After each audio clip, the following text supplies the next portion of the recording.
Bonsoir et bienvenue dans le Grand JT. Tout de suite, le sommaire. Le procès de l'assassinat du professeur Samuel Paty a débuté cette semaine et parmi les thèmes abordés, la question d'Internet dans la propagation terroriste. On en parle dans la première partie de cette émission avec notre invité. Des étudiants qui sautent des repas, la bataille pour le retour d'un repas à 1 € pour les plus précaires. Autant de sujets qui concernent l'association Un Kaba pour un étudiant. On en parle avec sa présidente et fondatrice en seconde partie d'émission.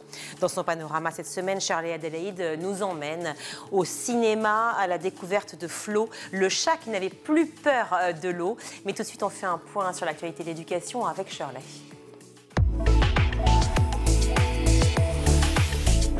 Bonsoir Shirley. Bonsoir Virginie, bonsoir à tous. On démarre ce journal avec la suite du procès de l'assassinat de Samuel Paty, le professeur d'histoire-géographie décapité par un terroriste en octobre 2020. C'est le 5e jour aujourd'hui, Shirley. Après un examen hier du parcours des deux hommes à l'origine de la campagne de haine qui finira par coûter la vie au professeur, place au témoignage des parties civiles. Les policiers intervenus dans la foulée de l'attentat et la famille de Samuel Paty ont été entendus à la barre ce matin. Une famille divisée puisque les sœurs de Samuel Paty font bande à part, avec d'un côté Michael Paty qui vient de faire paraître un bouquin le mois dernier intitulé « Le cours de Monsieur Paty » et de l'autre Gaël Paty qui a refusé de vendre ce livre dans la librairie qu'elle tient avec son conjoint, accusant une récupération politique de la mémoire de leur frère. Malgré tout, les deux sœurs suivent assidûment ce procès et chacune a mené une action sur la responsabilité et les manquements de l'État dans cet attentat.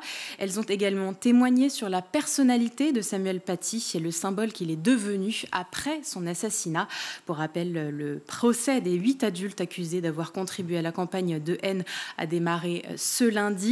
Une campagne qui a conduit à l'assassinat donc de Samuel Paty. Le procès se poursuivra jusqu'au 20 décembre. Et nous continuerons bien entendu de le suivre. Dans ce journal, on parle aussi des évaluations nationales dans le second degré, en français et en mathématiques. Les résultats ont été publiés hier par le ministère de l'Éducation. Alors, si la stabilité est au rendez-vous chez les 6e et les seconds, ça se maintient un peu moins pour les 4e. Oui, car le Covid est passé par là. Ce sont des élèves qui étaient en CM1 et CM2 pendant la crise de la pandémie et leurs résultats étaient déjà en baisse. Or, ils ont manifestement des difficultés à rattraper leur retard. Dans le détail, c'est le français qui pose problème, notamment chez les garçons. De plus en plus d'élèves en difficulté en mathématiques aussi, qui se retrouvent en nombre dans le groupe des élèves les plus faibles, avec plus de filles en particulier dans ce groupe. À noter que les élèves de 4e n'ont pas pu avoir d'heures de soutien en 6e, toujours à cause du Covid qui les a donc beaucoup perturbés. Leurs résultats sont jugés inquiétants par le ministère de l'Éducation. Alors, il y a peut-être des raisons à cela, effectivement. Pour ce qui est des élèves de 6e, ils étaient au CP au moment de la crise du Covid. Les résultats sont stables par rapport à l'an passé. Mais les filles et les garçons présentent des disparités clairement notables ou pas? Des filles meilleures en français, des garçons meilleurs en mathématiques. Alors ça reste la norme, mais on note une légère diminution du niveau des filles cette année en français et une légère amélioration côté garçons. Pour les maths, l'écart se creuse entre les filles et les garçons et même si cet écart de réussite entre les sexes existe bien depuis la fin du CP, il devient plus important au collège. Pour cette différence, on a du mal à trouver la cause. En seconde, enfin, depuis la sortie de la crise sanitaire, de nets progrès en mathématiques constatés et une légère baisse en français. Retour sur la journée nationale de lutte contre le harcèlement scolaire. Cette journée, c'était hier. La ministre de l'Éducation, Anne Genetet, s'est exprimée plusieurs fois au cours de cette journée. Elle a notamment prononcé un discours à l'Université de la Sorbonne à Paris, affirmant que ce combat était l'une de ses priorités. Un combat contre le fléau qu'est le harcèlement scolaire. 2 élèves par classe en moyenne en sont victimes, selon une évaluation du ministère de l'Éducation nationale en 2023. Souffrance que la ministre de l'Éducation, Anne Genetet, semble déterminée à ne pas laisser sous silence. Vous êtes donc réunis aujourd'hui pour porter ce message puissant, ce message de solidarité, ce message d'engagement, ce message de détermination. Un message simple et qui porte tant de choses en lui. La loi du silence, c'est terminé. L'impunité, c'est terminé. Un message pour dire que l'indifférence n'a plus sa place dans nos écoles, que l'omerta doit être envoyée au passé, que les harceleurs de couloir, des cours de récré, de la cantine, on l'a vu, parfois aussi des arrêts de bus, ça peut sortir de nos écoles, nous le savons, ne jouiront plus d'aucune impunité. Que chaque élève mérite d'aller à l'école la tête haute, sans crainte, avec enthousiasme. Aujourd'hui, ensemble, nous faisons front.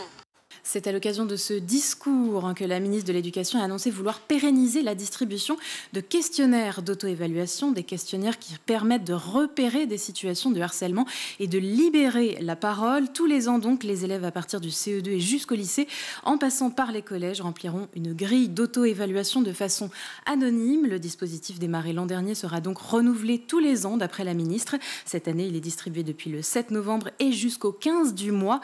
Autre dispositif majeur permettant la libération de la parole, le 3018, numéro national unique de signalement des situations de harcèlement et de cyberharcèlement entre les élèves. Ce numéro est devenu signaleur de confiance, comme l'a rappelé Anne Jeunetet. Signaleur de confiance, ça veut dire quoi exactement? Alors, il y a 2 jours, l'Arcom a décidé de désigner comme tel le 3018, le numéro de l'association e-enfance qui s'occupe de la protection des mineurs sur Internet. Ce statut contraindra désormais les plateformes à traiter en priorité les demandes de retrait de contenu et de suppression des comptes des auteurs de violences numériques qui proviennent de l'association e-enfance. Alors, d'où vient-il ce statut? Du Digital Services Act, le grand texte européen de régulation des réseaux sociaux et des plateformes d'e-commerce entrées en application fin août 2023. À noter que chacun des 27 pays de l'Union doit désigner plusieurs signaleurs de confiance. L'association e-enfance devient donc le tout premier sur le territoire français.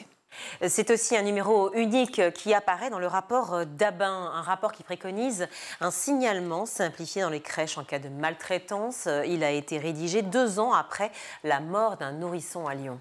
L'histoire avait ému la France entière. Un nourrisson de 11 mois est décédé après avoir ingéré du Desktop dans une crèche privée de Lyon en 2022. Selon les résultats de l'enquête, l'auxiliaire de puériculture, excédé par les pleurs de l'enfant, lui avait fait boire le produit après l'en avoir aspergé. Une histoire qui avait fait la lumière sur les dysfonctionnements dans certaines crèches et poussé les associations, les collectivités territoriales à agir. Comment mieux prévenir et lutter contre la maltraitance dans ces structures? Cette semaine, la présidente de l'association France Enfance Protégée, Florence Dabin, a remis un rapport à la ministre chargée de la petite enfance, Agnès Canaillé. Son rapport sur le circuit des alertes dans les lieux d'accueil du jeune enfant. Objectif, mieux identifier les maltraitances, faire remonter les signalements, faciliter la coordination et le recueil des informations. Pour cela, Florence Dabin, également présidente du département de Maine-et-Loire, préconise la mise en place d'un numéro unique à faire figurer sur des affiches diffusées à l'échelle nationale, un numéro qui fonctionnera en parallèle du 119, numéro d'appel national pour les enfants en danger. Autre recommandation, le renforcement de la formation des professionnels de la petite enfance. Direction l'Australie à présent. TikTok, Instagram, Snapchat, tous ces réseaux sociaux seront bientôt interdits aux adolescentes et adolescents australiens de moins de 16 ans. Et oui, c'est une décision du gouvernement travailliste. C'est une loi qui restreindra l'accès aux plateformes du web social et protégera la santé mentale des plus jeunes. Loi qui sera soumise au Parlement australien ce mois-ci. Problème, le gouvernement n'a pas dévoilé la technologie utilisée pour empêcher l'accès des enfants ou l'ampleur des sanctions prises à l'encontre des entreprises de médias sociaux qui enfreindraient les règles. Les plateformes devront se charger de faire appliquer l'interdiction et s'assurer que les utilisateurs ont l'âge requis, a fait savoir en revanche la ministre des Communications, Michelle Rowlands.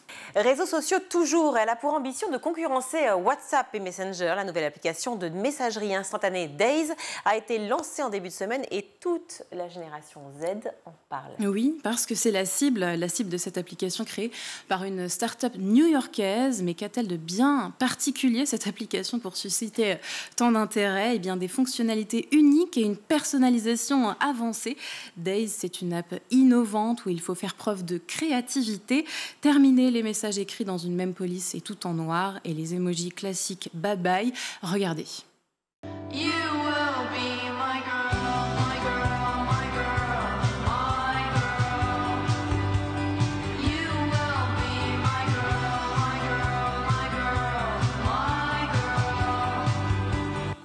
Vous pouvez aussi soudoyer un camarade de classe de cette façon pour avoir un coup de main dans une matière où vous avez du mal. 3 drinks from the bar, 4 more lines of coke, 5 past 5, 6 sips of my blunt, 7 more lines of coke, 8 pairs of shoes.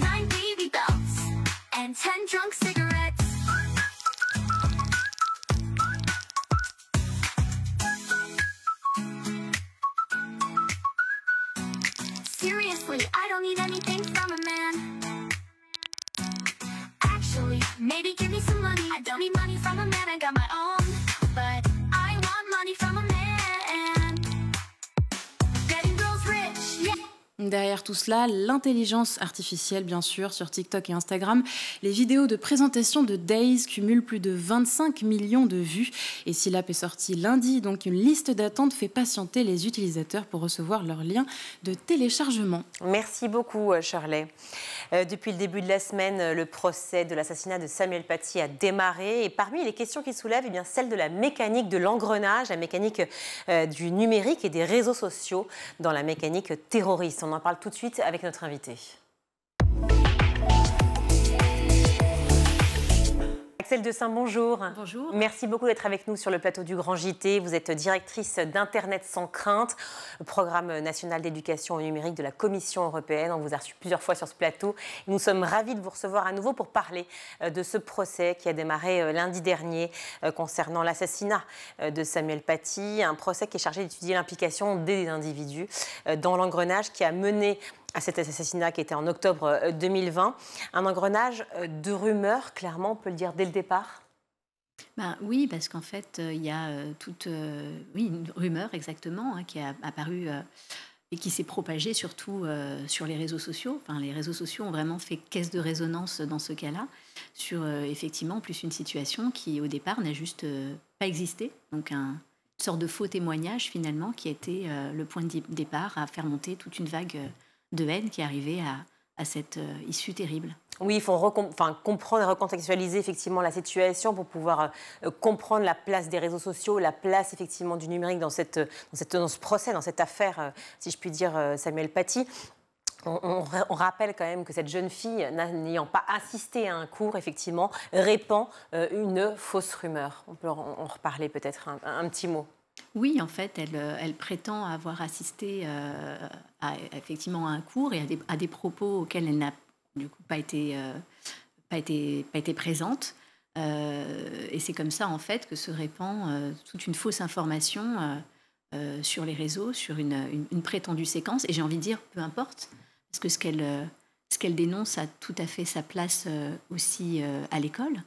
Le fait de pouvoir aborder ces sujets-là, de pouvoir traiter du sujet qu'a abordé Samuel Paty était tout à fait dans son droit. Donc elle a décidé, sans avoir assisté à cette séquence, d'en faire un sujet, et d'un sujet polémique et un sujet ensuite de haine, mais heureusement, ces thématiques ont toute leur place à l'école. Oui, effectivement, il y a deux sujets. Il y a à la fois la place des réseaux sociaux, de la rumeur, de ce que ça a créé, d'une fille qui, effectivement, fait un faux témoignage, comme vous le dites. Effectivement, elle avait faussement indiqué que Samuel Paty, en fait, avait demandé aux élèves musulmans de se signaler et de sortir, ce qui était complètement faux. Puis, la deuxième chose, c'est la thématique, ce qui n'a rien à voir, mais qui est quand même importante dans le sujet.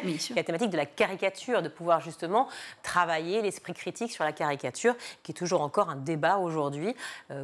Ça, c'est une autre question, la laïcité, mais enfin, elle fait partie quand même clairement de la problématique. On parle de cette rumeur-là par rapport à cette jeune fille, mais aussi par rapport aux parents, aux proches, à tout l'entourage qui se sont exprimés et qui ont aussi alimenté cette rumeur. Oui, là, on voit effectivement le phénomène de la rumeur, qui est quand même un des éléments aujourd'hui les plus terribles. Je parlais de caisse de résonance sur ces réseaux.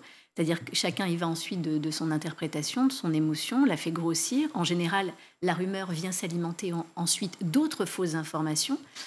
Et c'est comme ça que se propage une parole haineuse à laquelle quand même on est de plus en plus exposé sur ces réseaux. Oui, parce que les réseaux, ce n'est pas uniquement des messages qui apparaissent. On n'est pas sur WhatsApp uniquement ou sur juste un petit SMS qui est balancé. On est sur vraiment des vidéos qui sont créées.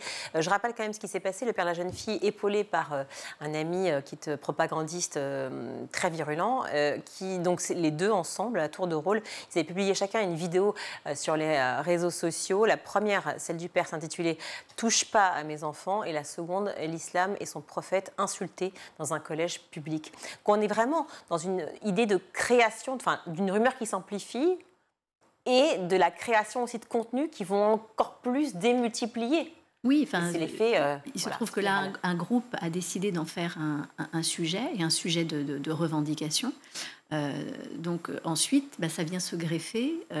Chaque personne qui a envie de s'associer au sujet va soit alimenté en commentaires, alimenté en nouveaux posts, là en plus en nouveaux contenus. Et c'est ce qui va donner aussi, et malheureusement, une certaine visibilité. Et c'est ça, quand je parlais de caisse de résonance aussi de ces réseaux, c'est que l'algorithme fait aussi que ça va donner de la visibilité à ces contenus, les répondre encore plus, et à toute personne à qui ça va résonner en lui va être amené à commenter davantage et faire grossir finalement encore cette rumeur. Et là, pour le coup, cette propagande. Peut-être expliquer effectivement la manière dont ça fonctionne, parce que peut-être que tout le monde n'est pas forcément au courant, mais il y a la problématique des algorithmes. C'est-à-dire que quand il y a un mot qui apparaît, un thème, peut-être une phrase en elle-même, elle est répétée in fine plusieurs fois et on reçoit davantage de contenu. Mais en fait, il y a deux aspects. Il y a le fait que la mécanique des réseaux sociaux fait qu'on va être alimenté déjà par les contenus qui nous intéressent, c'est-à-dire que le réseau social va scruter très finement ce qu'on like, ce qu'on commente, ce qu'on regarde pour nous proposer des contenus qui nous intéressent. Et même ce qu'on dit d'ailleurs, non? Et même, on est un peu écouté ou pas? Alors c'est une rumeur, ça? Ça vaut le coup en tout cas d'aller voir dans ses paramétrages de réseaux sociaux, et même sur son téléphone, si son micro est activé. Et effectivement, on peut noter quelques différences selon s'il l'est ou pas. Voilà, ce sera juste mon conseil. Si on dit artichaut, tout d'un coup, on ne sera pas de recette. Bon, bref, une digression avec un trait d'humour, mais on est sur un sujet effectivement ça pourrait très être grave. un vrai pain. Oui. Donc on a déjà ce phénomène qu'on va recevoir des contenus et qui vont faire écho aussi à ce qu'on pense. Pourquoi les réseaux sociaux font ça? Parce qu'ils ont envie de capter notre attention. Donc on va être alimenté par des contenus qui correspondent plutôt à ce qu'on pense. Donc ça peut avoir un facteur assez négatif parce que ça peut nous enfermer dans une certaine pensée. Et c'est ce qui a pu se passer ici. Et puis il y a un autre point, c'est-à-dire qu'effectivement, en tant qu'utilisateur des réseaux sociaux, dès qu'on like, dès qu'on commente quelque chose, on lui donne de la puissance, on lui renvoie de l'intérêt, ce qui fait que le réseau social va le pousser aussi davantage. Et le réseau social, il a aussi compris quelque chose, c'est que quels que soient nos centres d'intérêt, il a compris que le sensationnel, tout ce qui peut, le sensationnel attire notre attention et donc est susceptible de nous capter. Et peu importe si le fond est vrai, si c'est de la propagande, si c'est de la parole haineuse. Et c'est ça qu'il faut davantage réglementer et encadrer aujourd'hui. C'est comme ça aussi qu'on parle de cyber-djihadisme aujourd'hui? En tout cas, bien sûr, toute personne qui veut faire de la propagande, qui veut propager ses idées, sait très bien utiliser ces réseaux-là et la puissance de ces réseaux-là pour diffuser une pensée, une parole. Et j'ai envie de dire, le biais de ces réseaux, c'est qu'ils ont tendance à donner une extrême visibilité à souvent une parole qui est finalement assez minoritaire. Mais notamment tous ceux qui tiennent des propos haineux savent très bien utiliser les mécaniques de ces réseaux pour donner de la voix à leur discours. Et parfois, ça ne représente qu'une minorité par rapport à, malheureusement, tout le reste de la population qui est plutôt modérée, mais qui ne va pas être présente sur ces réseaux, qui ne va pas choisir d'alimenter cette haine. C'est pour ça aujourd'hui que sur les réseaux, on a finalement un discours extrêmement polarisé et qu'on a le sentiment tous d'être confrontés à énormément de haine, en fait, qui n'est pas forcément le reflet de toute la population. Non, bien heureusement. Et d'ailleurs, le reflet même pas d'une grande minorité, puisqu'en fait, on le voit bien, certains arrivent à activer ce qu'on appelle des robots ou des bots, enfin, je ne sais pas quels sont les termes employés, mais en tout cas, des fausses personnes qui alimenteraient d'une rumeur qui serait effectivement propagandiste. Peut-être qu'il faut en parler. Alors ça, c'est important, oui. Alors ça, c'est la couche supérieure, c'est qu'effectivement, ça demande aussi du temps, de l'énergie humaine de pouvoir aller propager, diffuser. Aujourd'hui, on n'a plus besoin de ça, parce qu'avec l'IA, on est en capacité effectivement de générer du contenu ou de faire se propager du contenu, ce qui peut leur lui donner encore une puissance plus importante. Et si on rajoute dedans tout le phénomène des deepfakes, qui permet de manipuler l'image, de faire dire à des personnes des choses qu'elles n'ont jamais dit, parce qu'on est en capacité de faire ça aujourd'hui, ça donne des moyens, j'ai envie de dire des armes, parce qu'on peut vraiment parler de ça, à effectivement j'ai envie de dire tout ce discours malveillant. J'ai pas envie de catégoriser un discours plus qu'un autre, mais ça peut lui donner une force incroyable. Pour revenir précisément à cette journée de terreur, cet moment de décapitation du professeur Samuel Paty, à partir de quand, cette journée et les jours qui ont précédé, à partir de quand on est passé du virtuel au réel dans cet acte terroriste? C'est-à-dire qu'à partir de quand cette propagation de la rumeur, de cette fausse rumeur, de la haine, tout d'un coup, a basculé? En fait, ce qui est peut-être dommage, c'est de ne pas avoir considéré que ce qui se passait de manière virtuelle n'était pas déjà du réel, en fait. Parce qu'aujourd'hui, tout ce qu'on fait sur les réseaux, toute la parole qu'on peut avoir, elle engage notre responsabilité. Enfin, propager déjà cette haine, inviter au meurtre, c'est déjà des choses qui étaient interdites par la loi et qui auraient dû être identifiées. S'il y avait peut-être de services de modération suffisants sur les réseaux sociaux. Donc moi, j'ai envie de dire, c'est pas l'acte lui-même, enfin bien sûr, dans son horreur, qui était déjà une réalité, il y avait déjà une réalité avant sur les réseaux qui n'a pas été, été identifiée. Oui, parce qu'en fait, les propos, le post haineux d'Anzarov, donc le terroriste, l'assassin, avait été signalé sur la plateforme Pharos. Pourquoi ça n'a pas été pris en compte ? Parce qu'aujourd'hui, les moyens suffisants ne sont pas mis, très clairement, les moyens humains et certainement les moyens techniques. Parce que quand on voit justement la puissance des algorithmes de l'IA aujourd'hui, je pense qu'on est en capacité réellement de pouvoir identifier ces contenus en amont.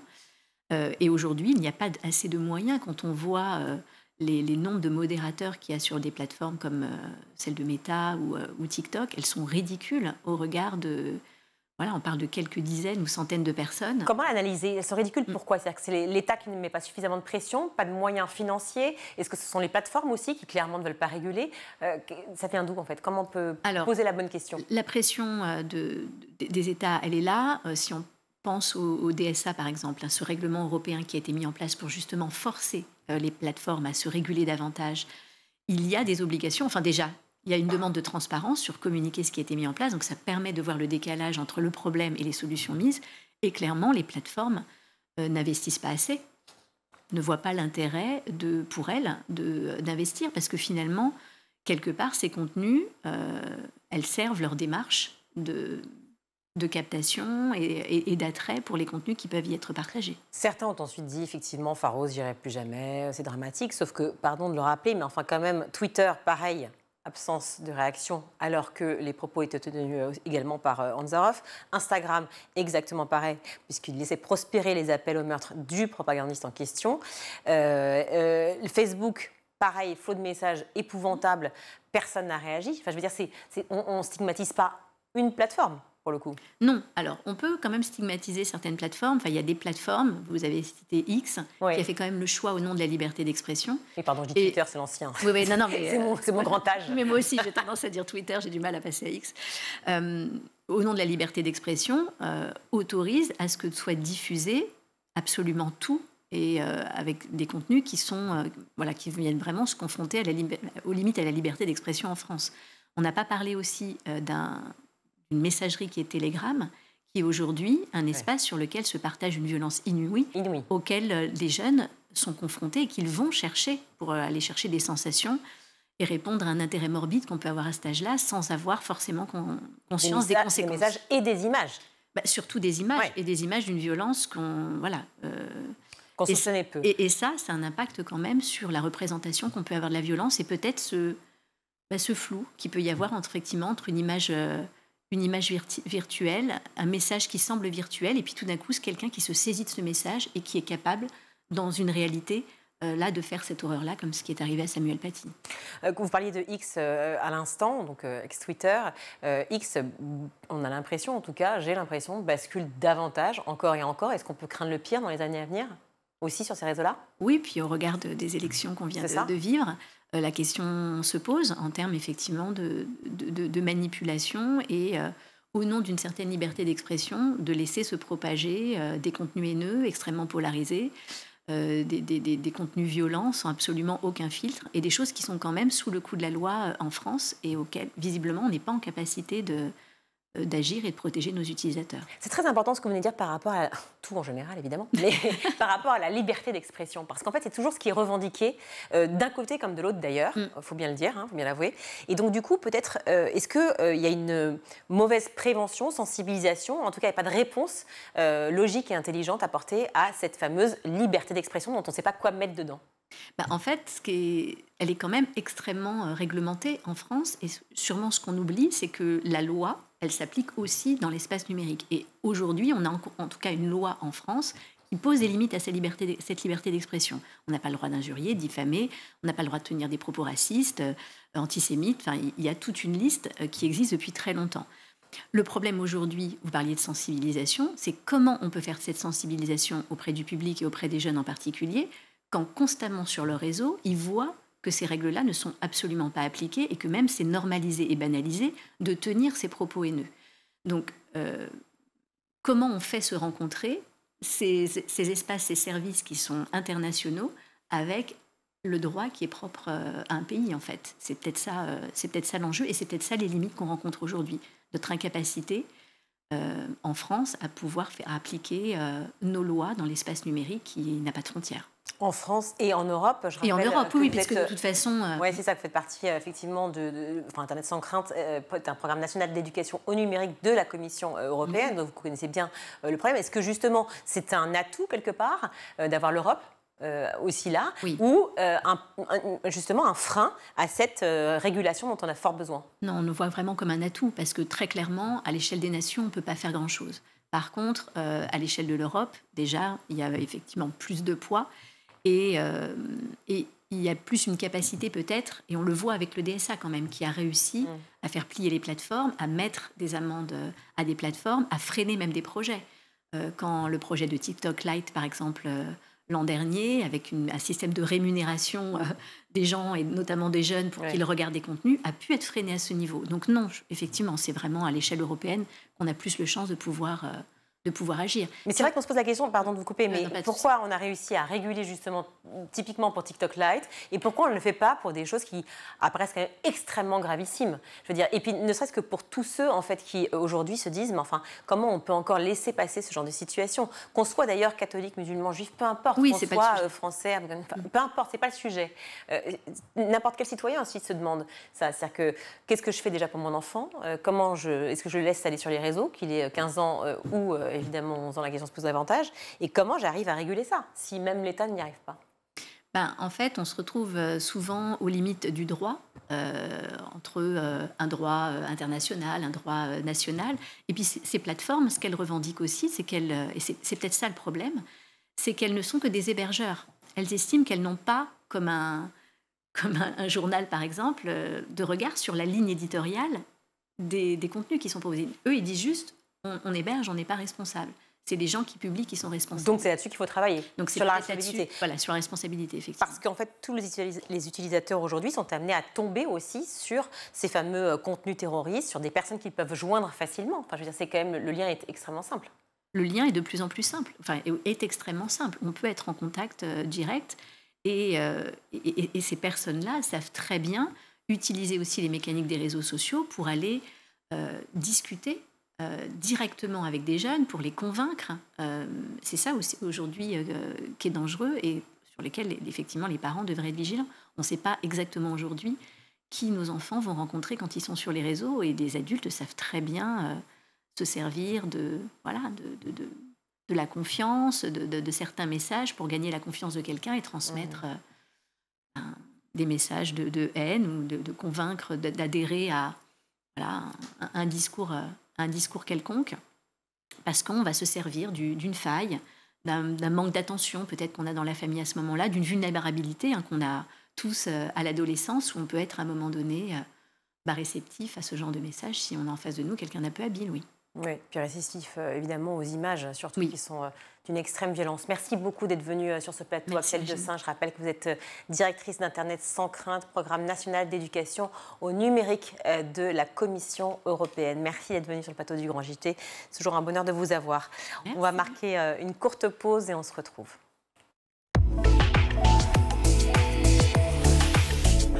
De retour dans le Grand JT de l'éducation, je suis ravie d'accueillir par Skype Marion Dolisi-Galzi. Bonjour.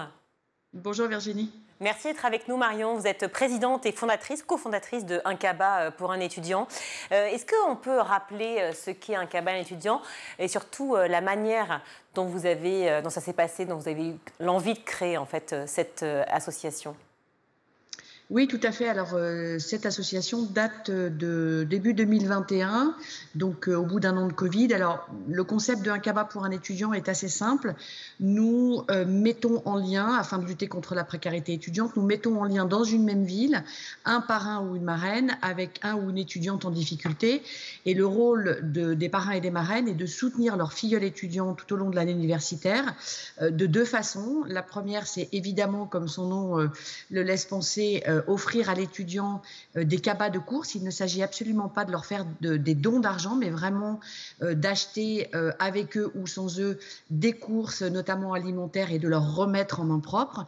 Et puis le deuxième pilier de notre dispositif de parrainage, c'est celui du lien social, c'est-à-dire des rencontres, des temps de partage, des invitations à déjeuner, découvrir la ville, des loisirs partagés. Nous, ce qui est important pour nous, c'est vraiment de faire comprendre que la nourriture du corps est aussi importante que celle du cœur, parce que la santé mentale des étudiants précaires est vraiment importante. Voilà. Je voulais revenir sur l'élément déclencheur, en fait, sur ce moment que vous avez vécu au supermarché. Vous le racontez, quand j'ai vu au supermarché une jeune fille calculer le total de son panier au centime près et reposer certains articles dans les rayons, je me suis dit qu'il fallait agir et vite. C'est un constat que vous partagez encore aujourd'hui, malgré effectivement votre aide auprès des étudiants? Ah bah, si on avait la prétention de penser que ce qu'on fait depuis 3 ans et demi avait solutionné les difficultés de 600 000 étudiants précaires en France, oui, ce serait bien présomptueux. En effet, à l'époque, alors souvenez-vous, là, pendant le Covid, les étudiants étaient privés de leur job, donc on n'était plus à 600 000 étudiants en précarité, mais plutôt à presque 1 million. Donc quand j'ai fait ce constat dans le supermarché, en réalité, je n'ai fait le constat que de quelque chose qui existait déjà bien avant le Covid, dont j'avais probablement assez peu conscience, je dois le reconnaître. Aujourd'hui, on est largement au niveau de avant Covid, au niveau de la précarité, voire même un peu plus, parce que depuis, il y a eu énormément d'inflation, beaucoup de difficultés, il y a de plus en plus d'étudiants. Et c'est très bien, parce qu'une jeunesse qui est éduquée, c'est absolument formidable. Néanmoins, aujourd'hui, ils sont quand même dans de grandes difficultés pour 25% d'entre eux, en fait, 20% d'entre eux, pardon. Effectivement, c'est absolument énorme comme chiffre, des étudiants qui peinent à se nourrir, à se loger, qui effectivement sont dans des difficultés, comme vous l'avez souligné, des difficultés psychologiques, parce que c'est aussi dur de s'ouvrir à sa famille, s'ouvrir à l'entourage en disant, voilà, je lutte aussi pour manger. C'est aussi ça que vous leur apportez comme aide. Oui, et pour ceux qui sont en lien avec les leurs, j'ai découvert depuis que j'ai créé cette association début 2021 qu'il y avait aussi énormément d'étudiants, énormément de jeunes en fracture familiale. Donc il y a des étudiants bien sûr nationaux qui changent de ville pour faire leurs études, donc qui restent en contact téléphonique et puis qui de temps en temps le week-end vont dans leur famille, qui partent très souvent, enfin en tout cas pour ceux-ci, ceux qu'on aide ne peuvent pas soutenir financièrement leurs enfants. Et puis il y a aussi beaucoup d'étudiants qui viennent d'autres pays, d'Asie, d'Afrique, d'Europe, d'Amérique du Sud. Enfin, nous, on a des étudiants internationaux qu'on aide, qui viennent absolument de tous les pays pour faire leurs études en France. Et il y a énormément d'étudiants nationaux qui, eux, peinent vraiment à la fois, surtout à se nourrir. Et vous savez, cette précarité, Virginie, elle n'est pas seulement alimentaire, elle est aussi sociale et psychologique. Parce que quand on n'a pas de quoi s'acheter à manger, bon, on a faim, ok, ça c'est une chose. Ça tape sur le système, ça tape sur le moral. Chaque jour est une lutte pour se dire comment est-ce que je vais manger autre chose que des pâtes. Parce que la précarité, c'est pas seulement sauter des repas. Un étudiant qui pendant 1 an, 2 ans, 3 ans, 5 ans d'études ne mange que des pâtes midi et soir, et nous en rencontrons tous les jours, c'est de la précarité. C'est une jeunesse qui est en pleine croissance encore, quand on a entre 18 et 25 ans, et elle a besoin de manger autre chose que des pâtes. Donc ça, c'est vraiment... et donc tout ça, ça entraîne une difficulté psychologique. Et puis la précarité, elle entraîne aussi l'isolement. Parce que quand on n'a pas 3 € pour aller boire un verre avec des copains de temps en temps, eh bien, ça isole. Et puis, on cache, les étudiants sont gênés, il y a une forme de honte qu'on peut absolument comprendre. Et donc, cette précarité, elle isole aussi, donc elle entraîne aussi des soucis de santé mentale, bien sûr. Oui, d'ailleurs, vous le dites, vous soulignez ce point, c'est vrai que c'est très important de le rappeler, à quel point l'alimentation est importante aussi pour le système nerveux, pour les fonctions cognitives, et donc pour l'apprentissage aussi, pour les études, enfin, tout ce qu'on imagine, pour tout le monde, peu importe l'âge, mais encore plus pour les étudiants. Est-ce que ce point-là, précisément, vous en parlez avec les familles qui, justement, sont aidantes vis-à-vis de ces étudiants? Vous leur dites à quel point, bon, acheter des pâtes et les choses de base, bien sûr, la lessive et autres, mais aussi peut-être de temps en temps, si on peut, peut-être quelques fruits et légumes et autres. Ah mais alors, vous avez raison de souligner ce point, on ne leur dit pas de temps en temps. Et d'ailleurs, ils le savent, et c'est quasiment systématique. C'est-à-dire que les fruits et les légumes frais, les laitages, les produits d'hygiène, bien sûr, notamment pour les jeunes filles, hein, puisque on sait que les produits d'hygiène sont très chers. Évidemment, les fruits, les légumes, la viande ou le poisson, pour ceux qui en mangent, font partie de façon extrêmement régulière des cabas. Vous savez, la majorité de nos parrains et marraines sont des personnes qui ont autour de 50, 60 ans, parfois plus, parfois moins. On a aussi quelques parrains marraines qui sont très jeunes. Je discutais hier avec un parrain qui est un ancien étudiant, il a 27 ans, il en est déjà à son 2e filleul. Il est avocat, donc vous voyez, il n'y a pas beaucoup d'écart. Mais la plupart sont quand même des gens qui ont, pour beaucoup, déjà des enfants aussi un peu de l'âge de ces étudiants. Pardon, ils ont pleinement conscience de ce dont ces jeunes ont besoin. Donc, on leur dit, mais ils le savent déjà. Évidemment, on se pose la question de ce que fait l'État. Heureusement que vous existez avec un CABA pour un étudiant, d'autres associations aussi. On voit bien que la fraternité, l'entraide est très forte en France, et tant mieux, et on remercie tout le monde. Mais on se pose toujours la question des dispositifs mis en place par l'État. Le repas à 1 € a été mis en place en 2020 à destination des étudiants boursiers, puis après élargi aux étudiants non boursiers. Qu'est-ce qu'on peut espérer de plus aujourd'hui de la part de l'État ? Que le repas à 1 € soit remis pour l'ensemble des étudiants et pas seulement boursiers, parce qu'aujourd'hui, dans le budget actuel qui est en train d'être étudié, il a été accepté qu'il soit introduit, mais il n'est pas encore validé. Ça, c'est une chose, mais néanmoins, il faut se dire que ça n'est pas une seule et unique solution. D'abord, il n'y a pas des restaurants crous de partout.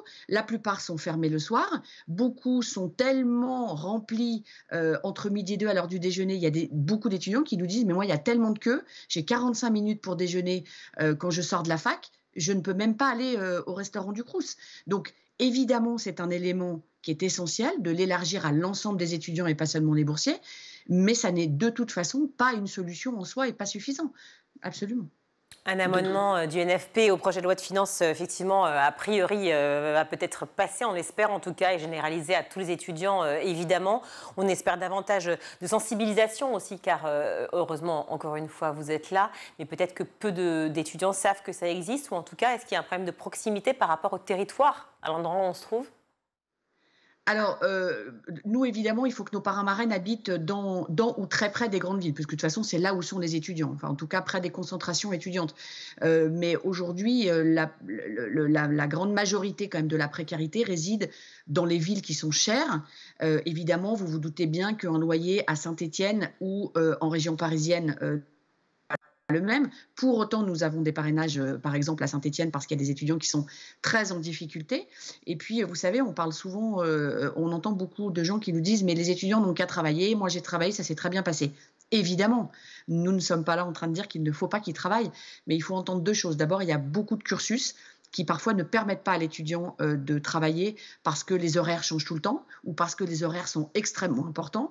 Et puis, il y a des études qui prouvent qu'un travail étudiant au-delà de 12 heures par semaine augmente de 40% le risque d'échec académique. Là, on touche clairement au sujet de l'égalité des chances. C'est aussi pour ça qu'on est là. Alors, vous dites très gentiment, heureusement que vous êtes là, mais vous savez, nous ne sommes qu'un tout petit maillon dans une énorme chaîne qui existait bien avant nous. On est très content d'y participer. D'ailleurs, on travaille beaucoup, on œuvre beaucoup en collaboration, en coopération avec les autres associations. Voilà, et on espère un jour ne plus avoir besoin d'exister. Ben restez encore un peu avec nous, s'il vous plaît, parce qu'on a besoin de vous, Marion.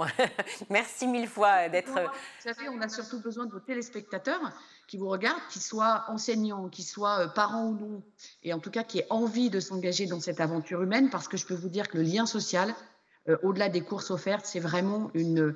Il y a vraiment, nous on dit toujours que le CABA nourrit tout le monde au propre comme au figuré. Donc si vos téléspectateurs, ça leur donne envie, qu'ils aillent sur notre site et qu'ils s'engagent dans cette aventure humaine en parrainant un étudiant près de chez eux. Voilà, vous savez quoi faire. Merci 1000 fois, Marion Dolisi, Galzi, d'avoir participé au Grand JT. À bientôt, Marion. Merci pour ce que vous faites. On va tout de suite retrouver Shirley pour sa chronique.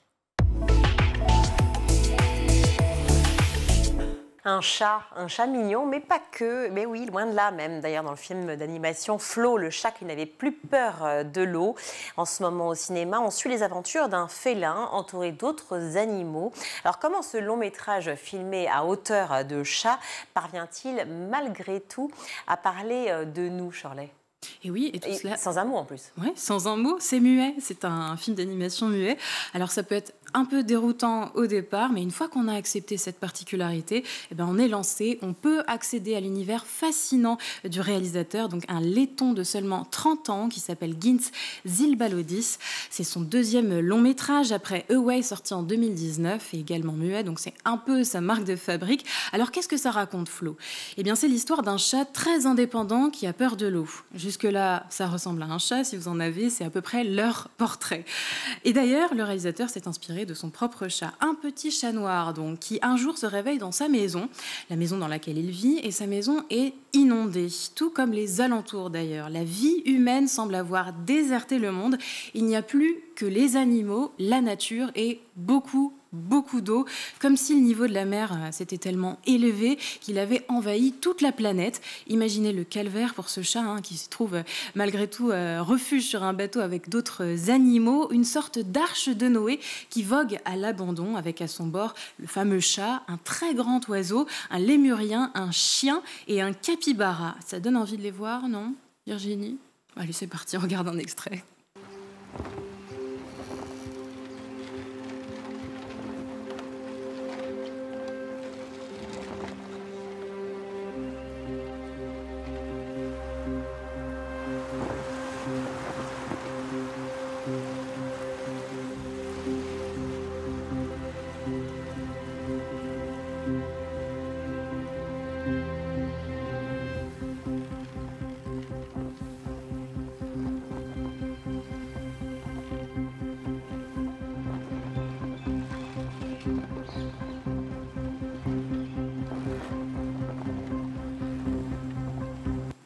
Alors c'est contemplatif, c'est poétique.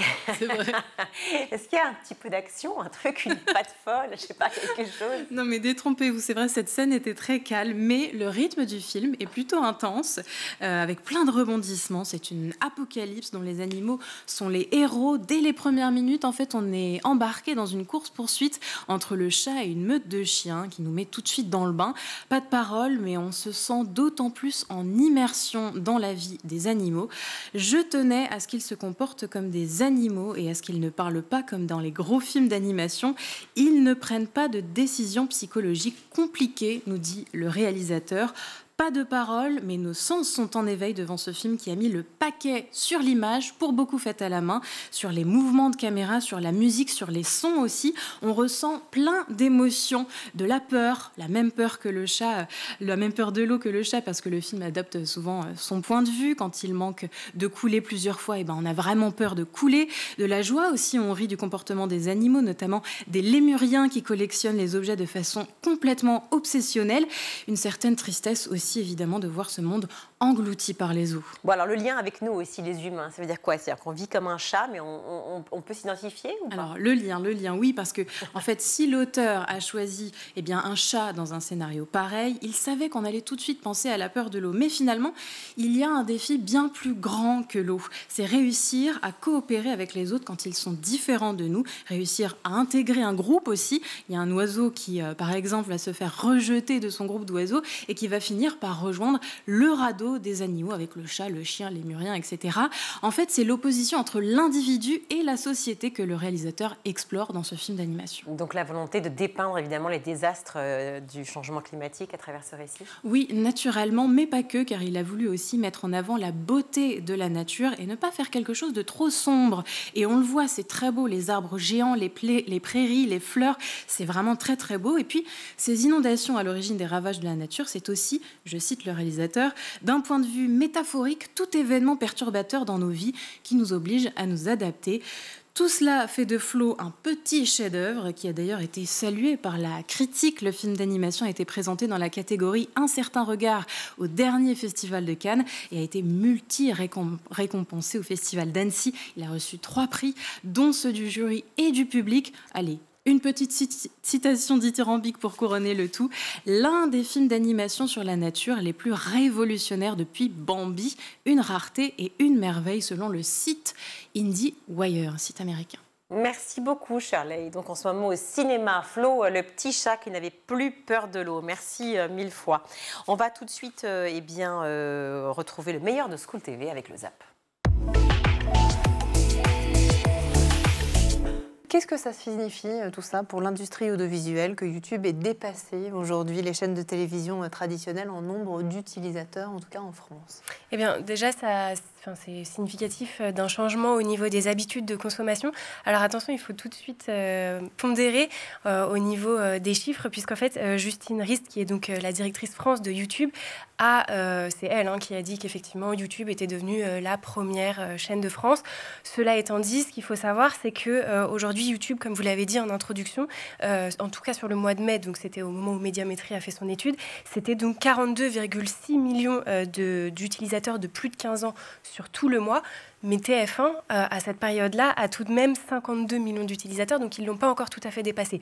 Là où Justine Rist a pu dire que YouTube était devenue la première chaîne de France, c'est plutôt sur le fait que aujourd'hui le téléphone portable est devenu le premier écran que l'on utilise pour regarder du contenu et non plus la télévision. Donc c'est sur ça spécifiquement qu'elle s'est appuyée pour dire que YouTube était devenue la première chaîne de France.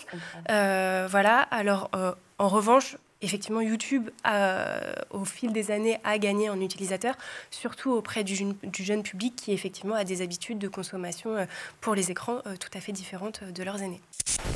Et vous concernant, est-ce que vous aviez un rêve? Est-ce que vous l'avez réalisé, ce rêve? Oui, alors mon rêve, c'était d'être sportif de haut niveau. Depuis petit, j'ai toujours voulu faire du basket. Donc la genèse part depuis mon père, qui fut un ancien sportif. Tout le monde se rappelle des Jeux 92, la Dream Team, qui a impacté un petit peu tout le monde. Donc mon père, à son retour, il a amené un panier de basket. Donc du coup, c'est à ce moment-là que moi, j'ai commencé à jouer. Et donc voilà, franchement, je remercie énormément mon père parce que je fus une personne très, très, très introvertie au départ. Et le sport m'a permis vraiment de m'ouvrir et d'enlever ce côté un peu timide que j'avais. Est-ce que vous avez commencé à quel âge? J'ai commencé le basket à l'âge de 7 ans, vraiment une famille sportive.